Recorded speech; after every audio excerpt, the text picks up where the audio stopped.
танылған әлем мен үшін өзгеше болмақ.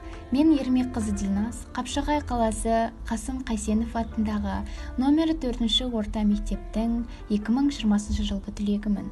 Мен таңдаған мамандық Қазақстанның үздік технологиялық жоғарғы оқу орындарының ұлттық рейтингісінде алғашқылардың қатарынан орын алған Омарбек Тәукеев атындағы АУЖБ университетінің ақпараттық байланыс саласы болмақ.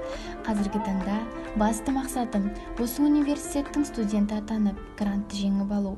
Осы мақсатымды жүзеге асыруға АУС-ФЕС 2020 жобасы жол ашады деген сенімдемін. Осы университеттің қабырғасынан білім алып, білім жүйесін шетелдік оқу орнымен теңестіре отырып, өз білім біліктілігімді дамытып, іс жүзінде жүзеге асырғым келеді.